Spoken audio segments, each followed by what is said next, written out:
Hey there, this is Al from the East Bay Slot Car Club, and today we are going to talk about aftermarket tires and tire truing. The first thing to know is that the Carrera stock tires are on the right, and the tire on the left is a Paul gauge urethane rubber tire. If you notice, it's quite a bit bigger in diameter than the stock tires. This will have the effect of raising the center of gravity, but most importantly, it moves the magnets further away from the track. And we'll talk about the magnets in a moment. To start, there are only two tools that you need to do the most basic level of tire installation and truing. That is a digital caliper and some rubber specific crazy glue.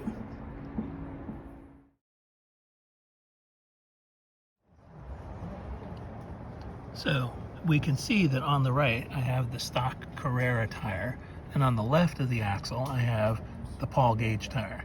It's visibly larger. The first thing we want to do is we want to use the digital caliper to measure the diameter of the stock tire and compare it to the Paul gauge tire. So we're going to use our digital calipers to measure the diameter of the stock tires. And I like to give the stock tires just a little wiggle. You see it rotates slightly and then the measurement goes up to get a baseline for the diameter of the tire. So I'm going to use the zero function so that we can actually directly read the increased diameter.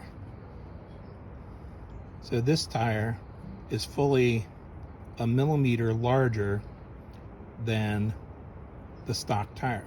This amount of material has to be removed from the Paul gauge tire to make it perform equally well to the stock tire. All right, so the Paul gauge tires have two sides. There's one side which is nice and smooth and molded, and there's the back side which has the I don't know what you would call it, but molding flash or something like that. So anyway, I recommend putting this on the inboard side of the rim assembly, just purely for cosmetic reasons. All right, so we are using the tire glue. This is referred to as rubber reinforced cyanoacrylate. I get this off of Amazon. It's a little expensive, but it seems to work better than any of the other glues which I've tried. So you want to cut the nozzle with a very tiny, very fine hole in it, because you don't want big globs of glue. So I start by gluing up the interior rim flange first. It doesn't take an enormous amount of glue, but you need to have a sufficient amount. Now the tire goes on, and I like to pinch the back and sort of lift it over, and then it slides into place. And you want to roll this between your fingers to get it to seat down on the rim as nicely, tidily, and concentrically as possible. And use a piece of paper towel to clean any errant glue off of the surface. And at this point, if you have a cyanoacrylate accelerator, this is a good time to use it, because that'll help keep the glue off of your fingertips. This stuff doesn't cure for at least 30 seconds. So now that's cured, and you can handle this without getting the glue all over yourself. So the next step will be to glue the outer rim. We're going to use just this plain old barbecue skewer and lift up the tire off of the rim so that we can apply glue into that gap. And this winds up taking 3 hands, and there's nothing to do about that. So you kind of have to hold the skewer with your fingertips. Now you want to put, again, sufficient glue, but not too much. And this will take a couple of applications, because the glue will move as it's being pinched, it'll move towards the gap, and you can see it's running around with it. Now that needs another drop of glue. Yeah, so this part is fiddly, there's no question about it, and it's a little bit messy, but that's another very good reason to use a slow curing glue, because we can clean up as we go. All right, one more application of glue and that should be good enough.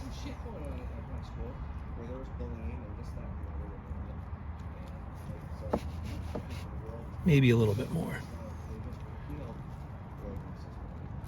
Yeah, I think we're going to need a little bit more right here.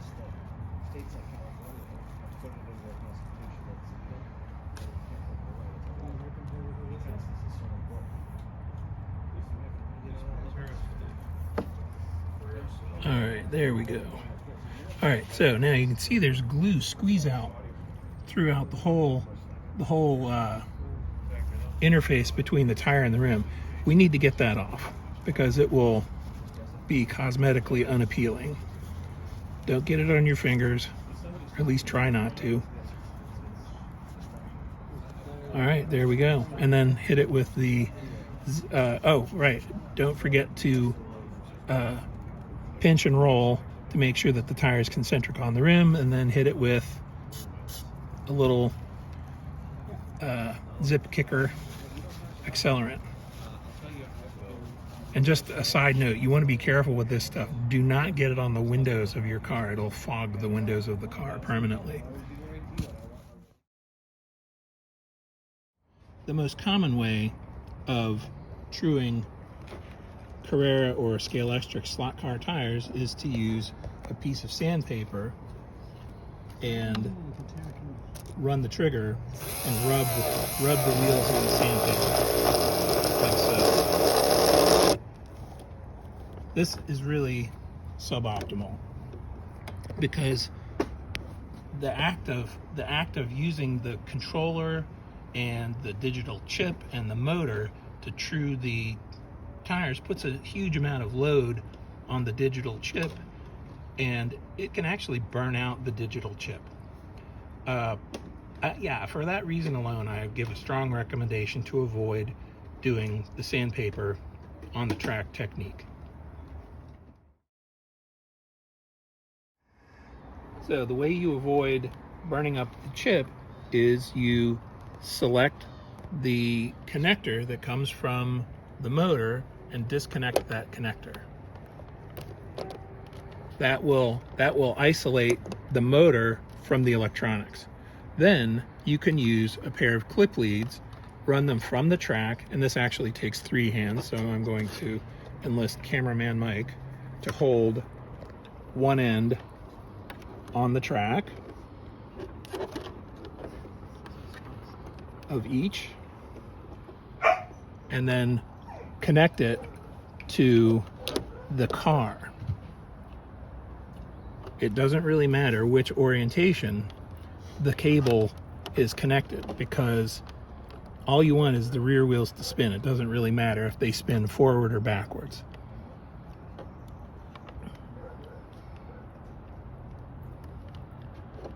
And here we go. So just by touching the rails of the track, you can pick up the power off of the track and spin the motor.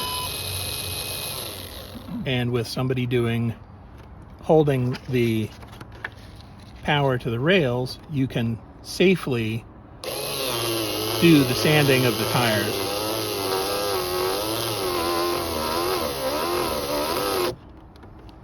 Okay, so if we look at the pattern of the abrasion on the tires, you can see that there are some odd stripes in the tire. That is directly a result of the shape of the Carrera rim. I'll dismount the tires and we'll look at that. So you can see that the Carrera rim has weird dimples in them.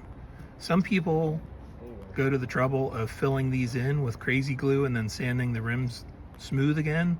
I don't think that's necessary because we're going to take the diameter of the tire down, and as long as the tire is glued to the rim, it will make a round tire regardless of the shape of the rim. This is a tire truer. This is the Overdrive. It was made in Germany. It cost about $180. And it is powered by a cheap Amazon power supply. I think this will go from 0 to 30 volts. It was about $50. So on the tire truer unit, the O-ring drives the axle. The axle sits in these slots, and there's a pulley that goes on the axle. This is the pulley which drives the axle.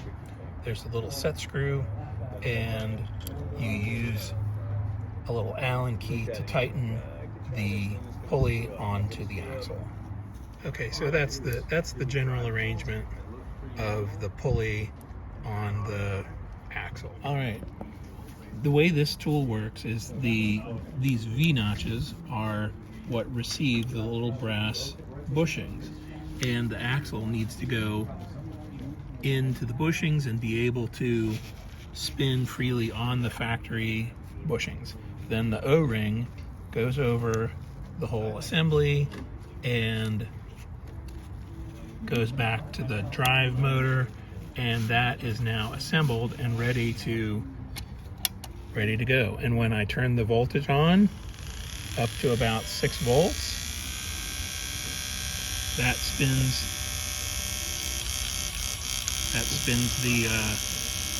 the tire and axle assembly. We're now ready to start truing up and sizing the tires. Okay, so these are the sanding plates. These will sand both tires at once. I haven't found that that's terribly precise. The unit comes with a single sanding plate, and I'm a machinist and I made up my own sanding plates, but I'm sure that Overdrive would be happy to sell you another pair of sanding plates.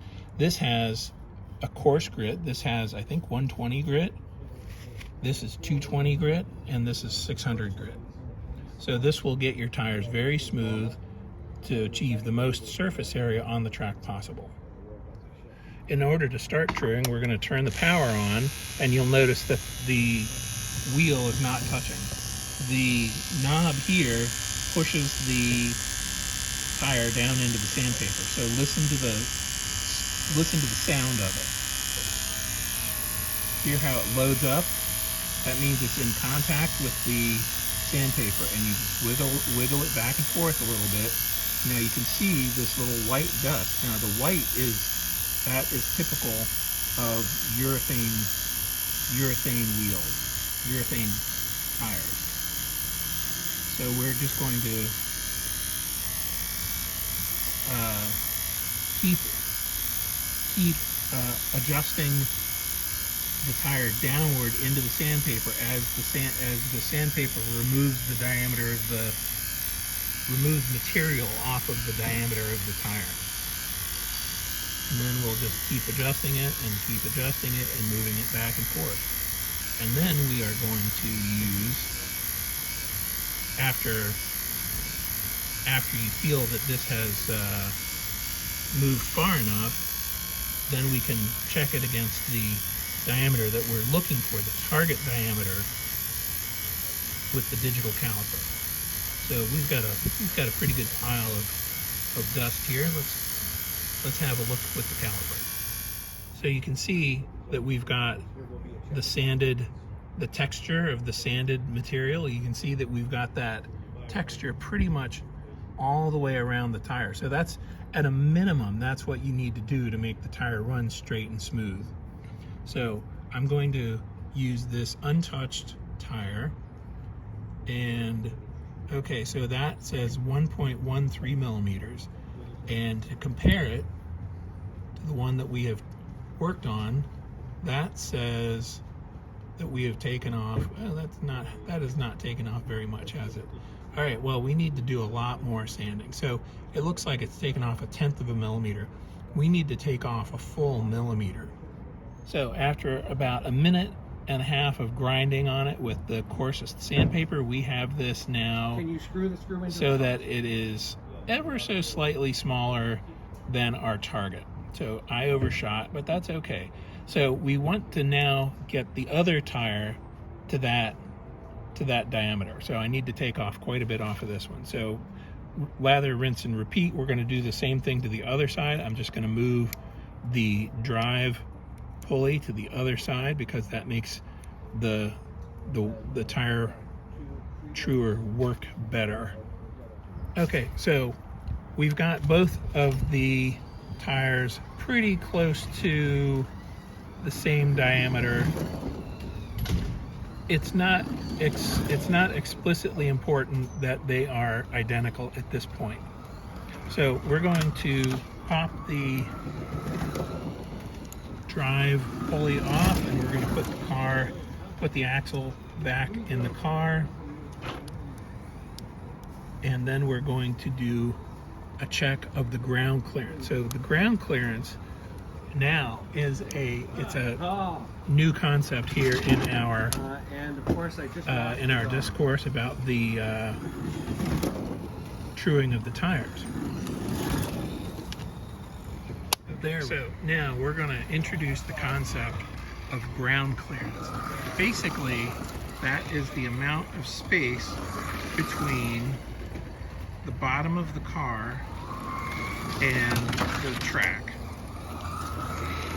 This has quite a bit at its stock ride height.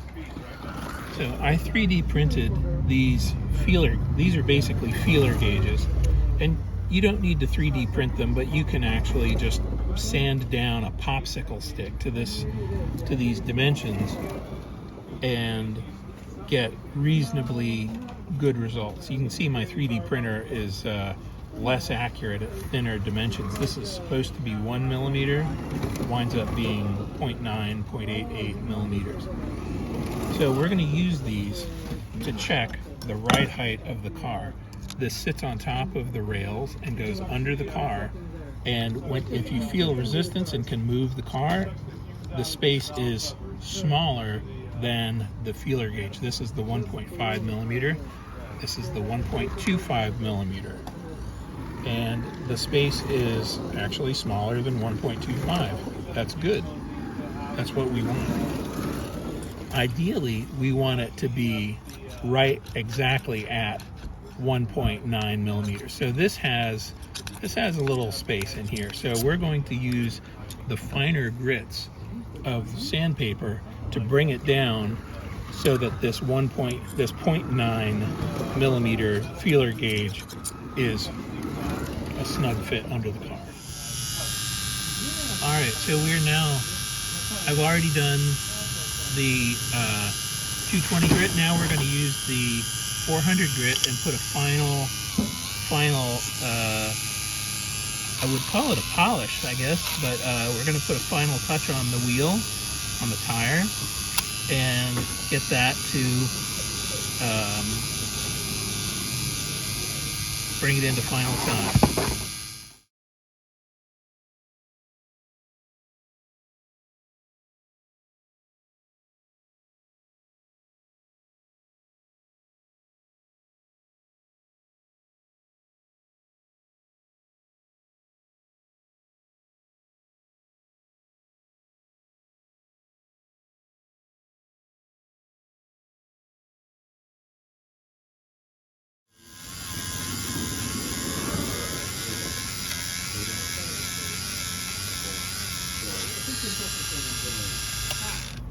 Alright, so this should be very smooth to the touch. It should feel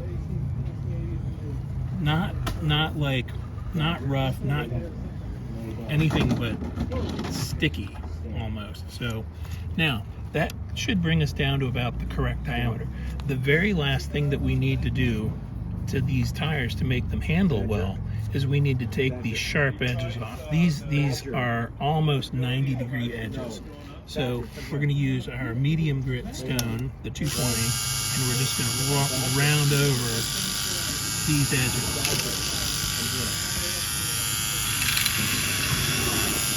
and it should only take a couple, 3 or 4 strokes to make it work.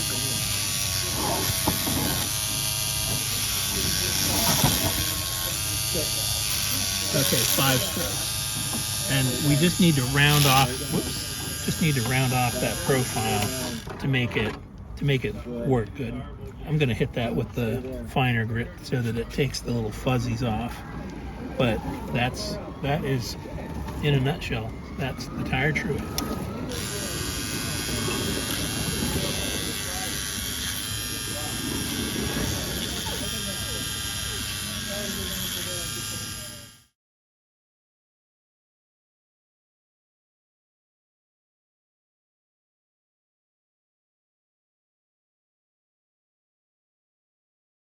All right. Okay, so that's looking really good. That is just barely touching the bottom of the chassis.